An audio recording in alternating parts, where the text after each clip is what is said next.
Present మన life style ఎలా ఉందంటే ఇంటికొక కారు తలొక 2 బైకులు. ఆ స్వాగ్ కోసం మనం వదిలే బ్లాక్ స్మోక్ కి ఆ ఓజోన్ లేయర్ కూడా డిప్రెషన్ వచ్చేలాగా ఉంది. ఇప్పటికే మనం బ్రీత్లెస్ అయిపోతున్నాం. కానీ చెట్లు నాటమంటే టైం లేదు అంటారు.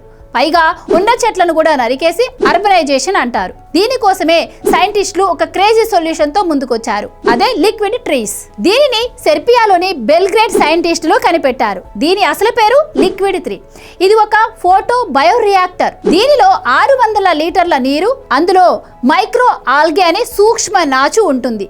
ఇది మనం చిన్నప్పుడు చదువుకున్న కిరణజన్య సంయోగ క్రియ ద్వారా పనిచేస్తుంది. వెహికల్ నుంచి వచ్చే కార్బన్ డైఆక్సైడ్ ను అలాగే ఇతర కాలుష్య కారకాలను ఈ మైక్రో ఆల్గే పీల్చుకుంటుంది. సూర్యరశ్మి సహాయంతో కార్బన్ డైఆక్సైడ్ ను ఆహారంగా మార్చుకొని మనకు ప్యూర్ ఆక్సిజన్ ను రిలీజ్ చేస్తుంది.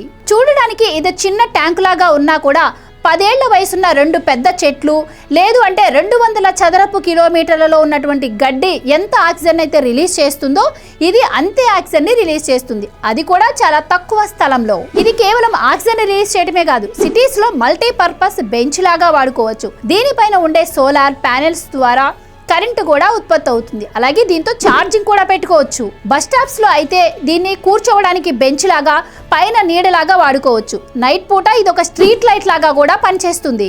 ఈ లిక్విడ్ ట్రీస్ ఐడియా బానే ఉన్నా అడవులకు మాత్రం ప్రత్యామ్నాయం కాదు. ఒక చెట్టు ఓన్లీ ఆక్సిజన్ మాత్రమే కాదు, పండ్లు, నీడ, పక్షులు, ఇల్లు, వర్షాలను ఇస్తుంది. కానీ లిక్విడ్ ట్రీస్ ఇవేమీ చేయలేవు. కానీ నగరాల్లో ఎక్కడైతే చెట్లు నాటడానికి ప్లేస్ లేదో, పొల్యూషన్ ఎక్కువగా ఉంటుందో అలాంటి ప్లేసెస్ లో ఇది ఒక టెంపరరీ సొల్యూషన్ మాత్రమే. చెప్పాలంటే నిజమైన సొల్యూషన్ మన చేతుల్లోనే ఉంది.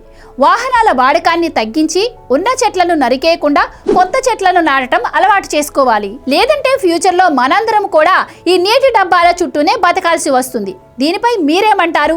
ఈ లిక్విడ్ ట్రీస్ మీ సిటీస్ కి అవసరమా? కమెంట్ చేయండి.